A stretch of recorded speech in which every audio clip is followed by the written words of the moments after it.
Islamic scholar مفتی محمد یوسف تیبی حفظہ اللہ تعالی، فاضل Medina university. آج ہم پڑھ رہے ہیں 9واں پارہ۔ اس کے شروع میں سورہ الاعراف ہے، اس کا کچھ حصہ ہے، اور بعد میں آخر میں سورہ الانفال شروع ہو جائے گی۔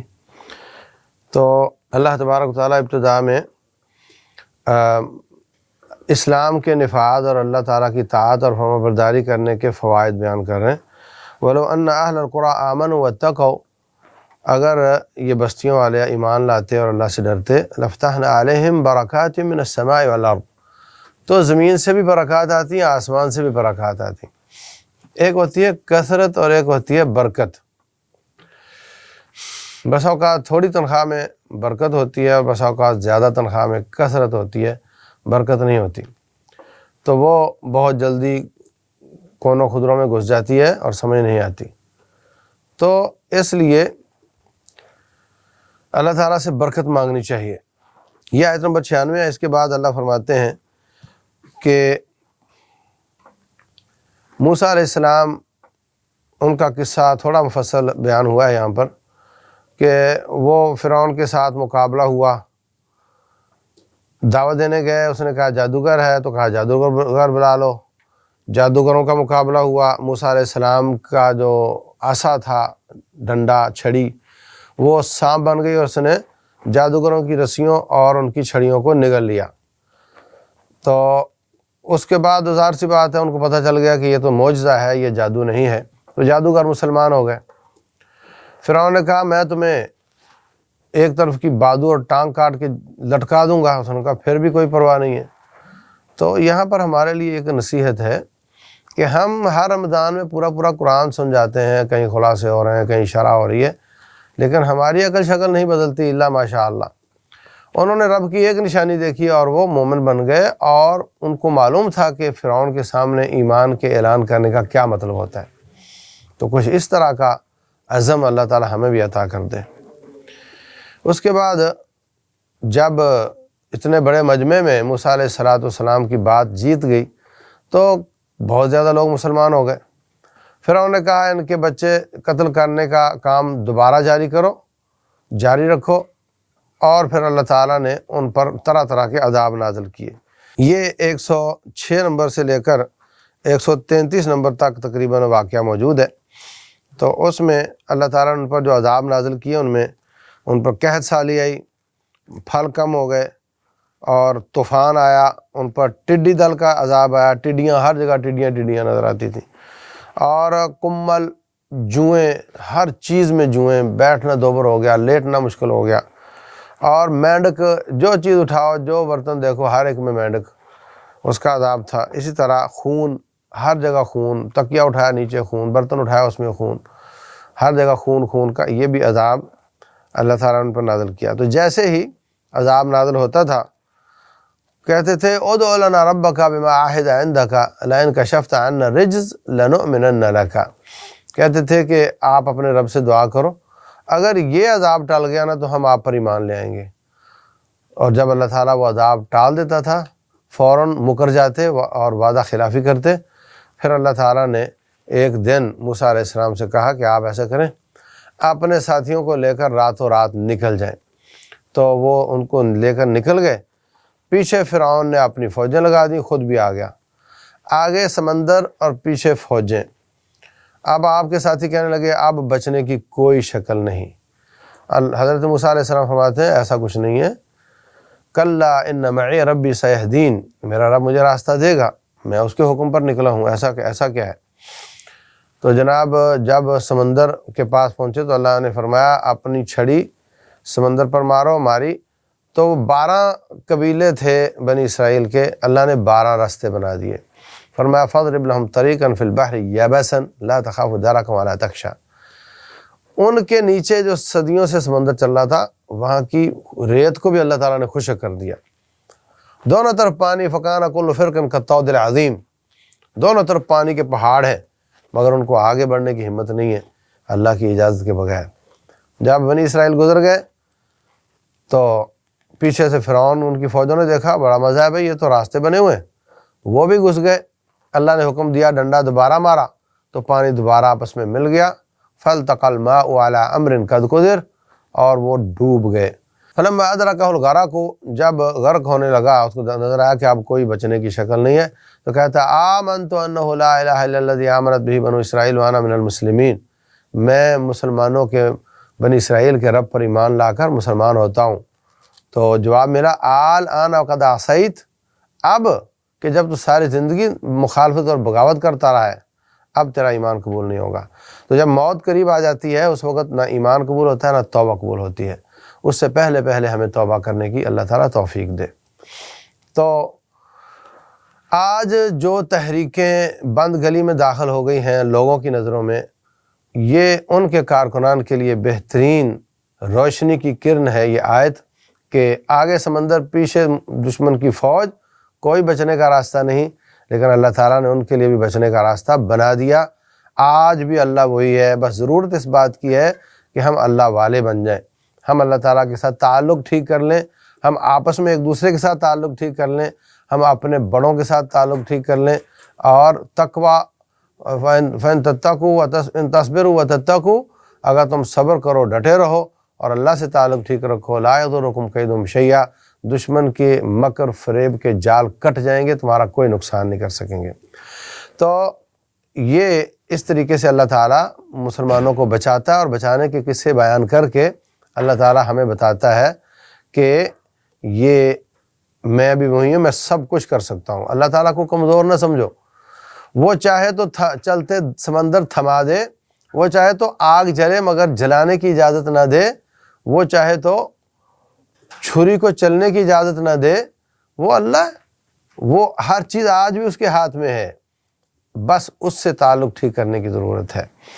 تو اس کے بعد اللہ تبارک و تعالیٰ نے فرمایا کہ ایک آیت نمبر 138 سے 48 جو یہ 10 آیات ہیں، ان میں بنی اسرائیل اب نجات پا گئے، نکل گئے، وہ فرعون تباہ ہو گیا، اللہ تعالیٰ نے بنی اسرائیل کو حاکم بنا دیا. یہ لوگ تھوڑا آگے بڑھے تو ایک قوم دیکھی، وہ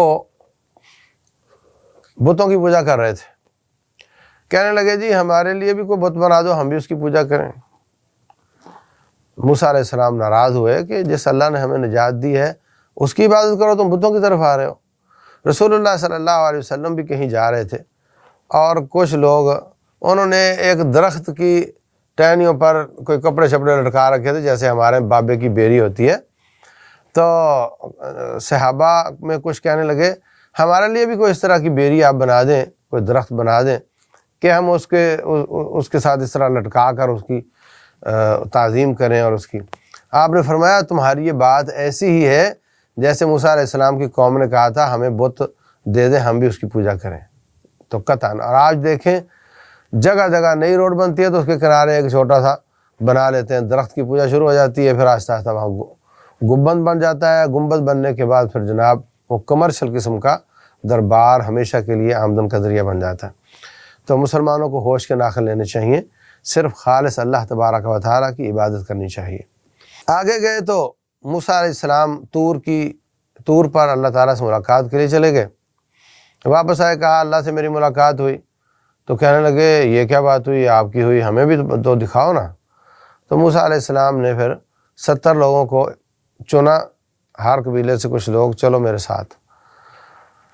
تو وہ ان کو لے کر جب گئے، موسیٰ علیہ السلام کی رب سے بات ہوئی تو وہ کہنے لگے ہمیں دکھاؤ. لن نؤمن لک حتی نری اللہ جہرۃ، آپ کہہ رہے ہو میری رب سے بات ہو رہی ہے، ہمیں دکھاؤ اللہ کہاں ہے. تو جب انہوں نے یہ جرأت کی تو اللہ تعالیٰ نے ان پر عذاب نازل کیا اور سارے مر گئے، 70 کے 70 مر گئے. موسیٰ علیہ السلام پریشان ہے، یا اللہ یہ گواہ بننے آئے تھے اور یہی مر گئے ہیں، تو میں جا کر ان کے بڑوں کو کیا جواب دوں گا، ان کے رشتہ داروں کو. دعا کی تو اللہ تعالیٰ نے ان کو زندہ کر دیا. اتنی دیر میں جو نیچے رہ گئے تھے باقی، ان کے پاس حضرت ہارون کو چھوڑا ہوا تھا. ہارون علیہ السلام ان کے پاس تھے. تو سامری نام کا ایک ظالم تھا، اس نے سونے کا ایک بچھڑا بنایا اور اس میں ہوا گزرنے کا ایسا سسٹم بنایا کہ جب ہوا گزرے تو آواز نکلے، جس طرح وصل کی آواز ہوتی. تو آواز نکلی تو کہنے لگا یہ تمہارا معبود ہے. تو کچھ بنی اسرائیلیوں نے اس کی پوجا شروع کر دی. واپس آیا تو موسیٰ علیہ السلام بڑے ناراض ہوئے اپنے بھائی پر. ان کے بال پکڑ کر کھینچے، داڑھی پکڑ لی ان کی، کہا بھائی میرے ساتھ ایسا نہ کرو، میں تو اس لیے ان پر سختی نہیں کر رہا تھا کہ آپ کہو گے بنی اسرائیل کے 2 ٹکڑے کر دیے، تو انتشار اور افتراق کے شر سے میں نے آپ کا انتظار کیا ہے۔ تو بہر صورت یہ بچھڑے کی پوجا ان کے دلوں میں راسخ ہو گئی۔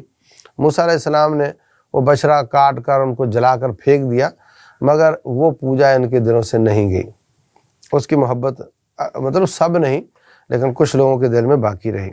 ہمارے یہاں بھی چلتا ہے، آپ جانتے ہیں، یہاں گائے کی پوجا ہوتی ہے، بابے کی گائے ہے جناب، اس کی تعظیم کرو، اور یہاں پر قبر، حجر، شجر کی پوجا ہوتی ہے، جناب جو اس بیری کی مسواک کاٹے گا اس کا بازو شال ہو جائے گا۔ تو ایسا کچھ نہیں ہوتا، صبح شام کے اذکار کرو اور قرآن پڑھا کرو، کوئی چیز آپ کو تکلیف نہیں دے گی۔ اس کے بعد نبی صلی اللہ علیہ وسلم کا بھی ذکر ہے۔ اب اللہ تعالیٰ سارا موسیٰ علیہ السلام کا تذکرہ کرنے کے بعد بتا رہے ہیں کہ تورات میں اور انجیل میں بھی رسول اللہ صلی اللہ علیہ وسلم کے بارے میں بشارت موجود ہے۔ تو الذین یتبعون رسول النبی الامی الذی یجدونہ مکتوبا عندہم فی التوراۃ والانجیل، کہ یہ لوگ تورات اور انجیل میں اس کو لکھا ہوا پاتے ہیں کہ ایک نبی آنے والے ہیں آخر الزمان، تو یہ اپنی کتاب میں اس کا ذکر ہونے کے باوجود اس پر عمل نہیں کرتے۔ یہ ان کی تو پہلے اللہ تبارک و تعالیٰ نے بنی اسرائیل کی آزمائشوں کا ذکر کیا، پھر ان کے صبر کرنے پر اللہ تعالیٰ کے انعامات کا ذکر کیا۔ پیاس لگی تو کہا ڈنڈا مارو پتھر پہ، چشمہ پھوٹ پڑا، 12 چشمے پھوٹ پڑے۔ بھوک لگی تو جناب من سلوا نازل ہونے لگ گیا، دھوپ لگی تو جناب ظللنا علیہم الغمام، بادلوں نے اوپر سایہ کر دیا۔ یہ سب کچھ ہوتا رہا اللہ کے فضل سے، لیکن جب انہوں نے بچڑے کی پوجا شروع کر دی اور درختوں کی شروع کر دی اور نبیوں کی تضحیق اور ان کو قتل کرنے کا کام شروع کر دیا، پھر نتیجے میں اللہ تعالیٰ نے ان کی ٹھکائی کی اور ان کو بہت مارا، ان پر اللہ کے عذاب آئے۔ اور اللہ تبارک و تعالیٰ اس امت کو سمجھا رہا ہے کہ تم باز آ جاؤ، یہود و نصارہ کے پیچھے مت چلو، ورنہ تمہارا بھی وہی حشر ہوگا جو ان کا ہوا تھا۔ اس کے بعد 163 سے 66 تک ایک واقعہ بیان ہوا ہے۔ یہودی جو تھے، یہ ان کی ایک بستی تھی دریا کنارے، سمندر کنارے تھی، تو اللہ تعالیٰ نے ان کے لیے ہفتے کا دن عبادت کا خاص کیا ہے، تو کہا کہ اس میں صرف رب کی عبادت کرو۔ انہوں نے دیکھا کہ ہفتے والے دن مچھلیاں زیادہ نظر آتی ہیں، وَاسْأَلْهُمْ عَنِ الْقَرْيَةِ الَّتِي كَانَتْ حَاضِرَةَ الْبَحْرِ، مچھلیاں زیادہ آتی تھی تو 3 گروہ بن گئے ان کے۔ ایک گروہ ہفتے والے دن رب کی عبادت کرتا تھا، ایک نے جا کر کانٹے لگا دیے ہفتے والے دن اور نکال لیے اتوار والے دن۔ تو وہ جو نیک لوگ تھے وہ گئے ان کو سمجھانے کے لیے۔ راستے میں تیسرا گروہ جو سفید پوش ہیں، جو سمجھتے ہیں ہماری عزت دین سے زیادہ عزیز ہے، وہ کہنے لگے لِمَ تَعِظُونَ قَوْمًا اللَّهُ مُهْلِكُهُمْ وَمُعَذِّبُهُمْ عَذَابًا شَدِيدًا، آپ اس قوم کو کیوں سمجھاتے ہو جن کو اللہ تعالیٰ نے عذاب دینے کا عہد کیا ہوا ہے؟ یعنی جیسے ہمارے لوگ کہتے ہیں چھوڑو ان پر تو مہریں لگی ہوئی ہیں، انہوں نے تو ماننا ہی نہیں ہے، مطلب تجھے اللہ نے دکھائی تھی مہر جب لگائی تھی۔ تو وہ ان کو سمجھانے نکلے، یہ سفید پوش ان کو منع کر رہے ہیں مت سمجھاؤ ان کو، تو تکار کریں گے تمہاری بےزتی ہو جائے گی۔ وہ کہنے لگے ہمارے سمجھانے کے 2 فائدے ہیں۔ نمبر 1، انشاءاللہ وہ ہماری بات مان جائیں گے، اگر نہیں مانتے تو معذرۃ الی ربکم ولعلہم یتقون، تو پھر اللہ تعالیٰ کے دربار میں اللہ تعالیٰ پوچھے گا دین لٹ رہا تھا، دین کے ساتھ ہیلا سازی ہو رہی تھی، اللہ کے ساتھ داؤ لگایا جا رہا تھا، تم کیا کرتے تھے؟ تو پھر ہم کہیں گے یا اللہ ہم تو نکلے تھے، سمجھایا تھا، تو اللہ تعالیٰ ہمارا عذر قبول کر کے دنیا میں بھی عذاب سے بچا لے گا، آخرت میں بھی عذاب سے بچا لے گا۔ تو ایسا ہی ہوا، جب وہ باز نہیں آئے تو اللہ تعالیٰ فرماتے ہیں رات کے وقت وہ سوئے تو انسان تھے، صبح اٹھے تو وہ بندر بن چکے تھے۔ قُلْنَا لَهُمْ كُونُوا قِرَدَةً خَاسِئِينَ۔ تو اس میں بھی ہمارے لیے بڑا سبق ہے۔ ہمارے یہاں کیا مولوی اور کیا عوام اللہ کو داؤ لگانے سے باز نہیں آتے، اللہ محفوظ رکھے۔ فقہ کی کتابوں میں لکھا ہوا ہے کہ جناب 2 آدمی چوری کرنے اگر گئے اور ایک نے تجوری سے پیسے نکال کر ان کی دیوار پر رکھ دیے اور دوسرے نے باہر سے وہ پیسے پکڑ لیے، تو نہ اس کا ہاتھ کٹے گا نہ اس کا کٹے گا۔ اس لیے کہ اس نے چوری کی نہیں، اس نے تو ان کے گھر میں ہی چھوڑ دیے تھے پیسے، اور اس کا اس لیے نہیں کٹے گا کہ اس نے تو غیر محفوظ جگہ سے پیسے نکالے ہیں، اس نے تو محفوظ جگہ سے نکالے نہیں ہیں۔ تو زکوٰۃ کے بھی ہیلے جناب، جا کر پوچھو کسی مولوی سے، آپ کو ہیلے بتائے گا ایک دم سے۔ یہ بھی تو ہیلا ہی ہے نا، ایک آدمی نے طلاقیں دے دی، بولے 2 4 10 گھنٹے کے لیے نکاح کر لو اور بعد میں اس کے لیے حلال ہو جائے، ہیلا نہیں تو اور کیا ہے۔ اللہ المستعان۔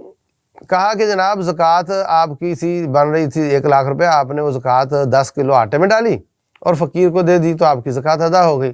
بعد میں ایک بندہ بھیجو، وہ 10 کلو آٹا اسے خرید کر لے آئے تو وہ آپ کی زکوٰۃ بھی واپس آ گئی اور ادا بھی ہو گئی۔ تو یہ ہیلے بیان کیے جاتے ہیں باقاعدہ۔ اسی طرح کا ہیلا انہوں نے کیا تھا۔ ہیلے دراصل 2 طرح کے ہوتے ہیں، ایک ہوتا ہے حلال کو حلال کرنے کا ہیلا، حلال کو حاصل کرنے کا ہیلا۔ یہ ہے وہ جو ابراہیم علیہ السلام نے کیا تھا، کہ کہا کہ آپ کی بیوی کو لے کر جائے گا بادشاہ، تو کہا نہیں میری بہن ہے، تاکہ میری عزت بچ جائے، حلال چیز کو حاصل کرنا، اپنا دفاع کرنا۔ لیکن ایک ہیلا ہے جو یہ حرام کو حلال کرنے والا ہے، یہ بنی اسرائیلیوں والا ہیلا ہے۔ اس پر تو اللہ تعالیٰ بندر اور خنزیر بنا دیتا ہے لوگوں کو، تو ہمیں بچنا چاہیے اس سے۔ اور یہ بھی اس واقعے سے سمجھ آتی ہے کہ ہمیں گونگا شیطان نہیں بننا چاہیے۔ ہمیں گھر میں بچی کا لباس، بیٹا نماز نہیں پڑھتا، بازار میں بھانجے بھتیجے ادھر ادھر، جہاں ہاتھ چل سکتا ہے وہاں ہاتھ سے منع کرو۔ من رأى منکم منکرا فلیغیرہ بیدہ، جہاں ہاتھ نہیں چلتا زبان سے برے کو برا کہو، اور جہاں زبان نہیں چل سکتی وہاں کم از کم شرکت نہ کرو اور دل سے برا جانو۔ وذالک اضعف الایمان، یہ کمزور ایمان ہے۔ اس کے بعد ایک بڑا معروف جملہ ہے اردو میں، وعدہ الست۔ وعدہ الست، یہ وعدہ الست والی آیت ہے۔ تو اس میں اللہ تبارک و تعالیٰ فرماتے ہیں کہ ہم نے آدم علیہ السلام کی اولاد یعنی ان کی روحوں سے وعدہ لیا تھا، الست بربکم، ابھی پیدا نہیں ہوئے تھے، کیا میں تمہارا رب نہیں ہوں؟ کہا جی بالکل آپ ہمارے رب ہیں۔ تو وہ وعدہ ہم نے اپنے رب سے کیا تھا کہ ہم آپ کو رب مانیں گے۔ تو یہ انبیاء کرام جتنے بھی ہیں وہ اسی وعدے کو یاد کروانے کے لیے آتے ہیں۔ اس کو الست بربکم سے یہ وعدہ الست نکالا گیا ہے، جو اردو میں اس لفظ کے ساتھ استعمال ہوتا ہے۔ آخر میں اللہ تعالیٰ فرماتے ہیں، اللہ تعالیٰ کے اچھے اچھے نام ہیں، ان کے ساتھ پکارو، اور جو الحاد کرتے ہیں ان کو چھوڑ دو۔ تو یہ اچھے اچھے نام وہ ہیں جو اللہ اپنے نام رکھے، جو قرآن میں یا سنت میں آ جائیں۔ جو قرآن و سنت میں نہیں آتے تو اللہ تبارک و تعالیٰ کے اللہ کے افعال سے یا اس کی صفات سے نام بناتے چلے جانا خود، یہ جائز نہیں۔ اسی طرح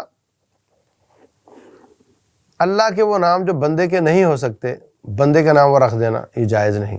آپ دیکھتے نہیں، پچھلی حکومت میں رحمان ملک لوگ کہتے تھے، حالانکہ وہ عبد الرحمن ہے۔ رحمان اللہ کا نام ہے جو بندے کا نہیں ہو سکتا، تو یہ جائز نہیں کہ آپ عبد الرحمن کو رحمان کہیں۔ اسی طریقے سے عبد الصمد کو صمد کہیں، جائز نہیں۔ عبد الرحیم یا یہ عبد البصیر، عبد السمیع، اس کو سمیع کہنے میں کوئی حرج نہیں، کیونکہ بندہ بھی سمیع بصیر ہے، فجعلناہ سمیعا بصیرا، اور اللہ بھی سمیع بصیر ہے۔ لیکن کچھ نام ہیں جو صرف رب کے ہو سکتے ہیں، ان میں عبد کے بغیر بندے کو نہیں پکارنا چاہیے۔ اسی طرح میں پڑھتا تھا انگلش میڈیم میں، ضیاء الحق کے زمانے میں آتا تھا الہی سیز، پرویز الہی کا بیان آتا تو کیا لکھتے؟ الہی سیز۔ کتنی غلط بات ہے۔ تو یہ اللہ کے نام صرف اللہ کے لیے ہیں، بندوں کے لیے نہیں ہیں۔ اور اسی طرح اللہ کو گاڈ کہنا، او مائی گاڈ، او مائی لارڈ، یا اللہ تبارک تعالیٰ کو یا خدا کہنا، یا اللہ تعالیٰ کو یزداں کہنا اور اپنا نام یزدانی بنا لینا، یہ سب غلط ہے۔ یزداں یہ پارسیوں کا معبود ہے اور خدا بھی ان کا معبود ہے، اگرچہ اس کا ترجمہ عربی میں مالک ہو یا کچھ بھی ہو، کسی ذات کے نام کا ترجمہ کر کے اس کو نہیں پکارا جا سکتا۔ اس لیے اللہ کے نام وہ ہیں جو اللہ تبارک و تعالیٰ نے خود رکھے ہیں، اور کسی کو جرت نہیں کہ وہ اپنے مولا کے نام رکھے۔ تو وہی اچھے نام ہیں، انہی کے ساتھ پکارنا چاہیے۔ اس کا قانون یہ ہے کہ آپ کی حاجت سے موافق جو بھی ہو وہ آپ مانگیں۔ مثلا آپ کو بچہ چاہیے تو آپ کہیں یا اللہ اے قہار، اے جبار، مجھے بچہ دے دے، تو یہ تو بات بنتی نہیں ہے۔ آپ کہو اے وہاب، اے دینے والے، اے معطی، مجھے دینے والے، میرے بیٹا دے دے۔ تو اسی طرح آپ کو بخشش چاہیے تو آپ کہیں اے سخت عذاب دینے والے، مجھے معاف کر دے۔ اس میں آپ کہیں مجھے معاف کرنے والے، غفور، رحیم، رحمان، رعوف تیرے ناموں کا واسطہ مجھے معاف کر دے۔ تو اپنی حاجت سے موافقت، ترجمے کی موافقت کر کے ان ناموں کے ساتھ آپ اللہ کو پکارو تو آپ کے اللہ تعالیٰ دعا قبول فرمائے گا۔ آخر میں اللہ تعالیٰ قرآن سننے کا فضیلت بیان کر رہا ہے، وَإِذَا قُرِئَ الْقُرْآنُ فَاسْتَمِعُوا لَهُ وَأَنصِتُوا لَعَلَّكُمْ تُرْحَمُونَ۔ جب قرآن پڑھا جائے تو چپ رہا کرو، کان لگا کر سنا کرو۔ تو جیسے قرآن پڑھنے کی فضیلت ہے، یہاں قرآن سننے کی فضیلت بیان ہوئی ہے۔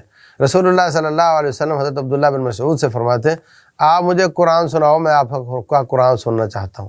کہنے لگے جی آپ پر نازل ہوئے، آپ مجھ سے سنیں گے؟ کہا ہاں مجھے حکم دیا گیا۔ تو سننا بھی ایک عبادت ہے اور پڑھنا بھی ایک عبادت ہے، واللہ عالم۔ اس کے بعد سورہ الانفال ہے۔ الانفال نفل کی جمع ہے، نفل کا معنی ہوتا ہے غنیمتیں، تو یہ غنیمتوں کی صورت ہے، اس میں جہاد کا بیان ہے۔ شروع میں اللہ تعالیٰ فرماتے ہیں مومن وہ ہوتا ہے جس کو رب یاد کروایا جائے تو اس کا دل ڈر جائے، اور جب ان پر اللہ کی آیات کی تلاوت کی جائے تو اس کا ایمان کا لیول اپ ہو جائے۔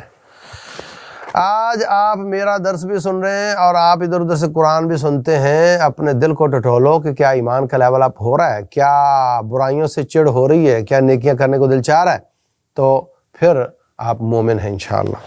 اس کے بعد اللہ تعالیٰ فرماتے ہیں اے مومنو جب تم کافروں کو ملو تو پھر وہ پیٹھ دکھا کر مت بھاگا کرو۔ اذا لقیتم الذین کفروا زحفا فلا تولوہم الادبار۔ جو میدان معرکہ سے بھاگے گا یا تو ہیلے کے ساتھ واپس آنا چاہتا ہو تو ٹھیک ہے، ورنہ جو بھاگ جاتا ہے مستقل وہ کبیرہ گناہ ہے، کبیرہ گناہ ہے اور بہت بڑے گناہوں میں سے ایک ہے، یہ جائز نہیں ہے۔ اس کے بعد اللہ تبارک و تعالیٰ فرماتے ہیں کہ اے نبی صلی اللہ علیہ وسلم جب تک آپ اپنی قوم میں ہیں اللہ ان کو عذاب نہیں دے گا، اور جب تک یہ استغفار کرتے ہیں اللہ ان کو عذاب نہیں دے گا۔ تو آج کرونا کی مصیبت ہے، آج ملک پر کافروں کے دباؤ ہیں، حالات خراب ہیں، تو اور کون سا موقع ہوگا جس میں ہم اللہ تعالیٰ سے استغفار کریں اور معافی مانگنا۔ اور پھر رمضان کے بارے میں فرمایا کہ نبی صلی اللہ علیہ وسلم فرماتے ہیں، جبریل امین کہتے ہیں کہ جس شخص کی زندگی میں رمضان آ کر چلا گیا اور اس کے گناہ معاف نہ ہوئے، اللہ کرے وہ ذلیل ہو جائے، میں نے اس پر آمین کہا ہے، تو پھر ہمیں کثرت سے استغفار کرنا چاہیے۔ استغفار کا مطلب استغفار نہیں ہوتا، توبہ توبہ توبہ توبہ نہیں ہوتا، اس کے سیغے ہیں رب اغفر وارحم وانت خیر الراحمین پڑھیں، لا الہ الا انت سبحانک انی کنت من الظالمین پڑھیں، اللہم انت ربی لا الہ الا انت خلقتنی وانا عبدک، یہ والا پڑھیں، اور استغفر اللہ پڑھیں، رب اغفر وارحم، یہ سارے سیغے، استغفر اللہ الذی لا الہ الا هو الحی القیوم واتوب الیہ، یہ والا پڑھیں۔ تو یہ سب سیغے جو ہیں وہ آپ پڑھ سکتے ہیں، یہ استغفار کے سیغے ہیں، کثرت کے ساتھ پڑھیں تو اللہ تعالیٰ عذاب ٹال دے گا۔ آخر میں اللہ تعالیٰ فرماتے ہیں وَقَاتِلُوهُمْ حَتَّىٰ لَا تَكُونَ فِتْنَةٌ وَيَكُونَ الدِّينُ كُلُّهُ لِلَّهِ۔ اس وقت تک ان کافروں سے لڑائی کرو جب تک فتنہ ختم نہ ہو جائے اور سارا دین اللہ کا نہ ہو جائے۔ تو یہ مستقل جہاد کی فرضیت کی دلیل ہے۔ جب حکمران کہہ دے تو جہاد فرض ہو جاتا ہے، جب دشمن حملہ کر دے تو دفاع کرنے میں جہاد فرض ہو جاتا ہے، جب کسی ایک آدمی کی مخصوص سکل کی ضرورت ہو اس کو کہا جائے تو اس پر جہاد فرض ہو جاتا ہے۔ جہاد فرض نہ بھی ہو اور آپ مارکے میں موجود ہیں تو اب آپ کا بھاگنا جائز نہیں، اب سب پر فرض ہو چکا ہے۔ جب چلے تھے تو فرض نہیں تھا، مگر جب پہنچ گئے ہیں میدان میں اب سب پر فرض ہو گیا، اب بھاگنا جائز نہیں ہے۔ تو یہ کچھ شکلیں ہیں اس کے فرض ہونے کی، اور روٹین میں یہ فرض کفایہ ہوتا ہے۔ تو مسلمانوں کے علاقوں پر جب دشمن کا قبضہ ہو تو اس وقت امت پر یہ فرض ہو جاتا ہے۔ اللہ تبارک و تعالی ہمیں اپنے فرائض نبھانے کی توفیق دے، واللہ اعلم، وصلی اللہ وسلم وبارک علی نبینا محمد۔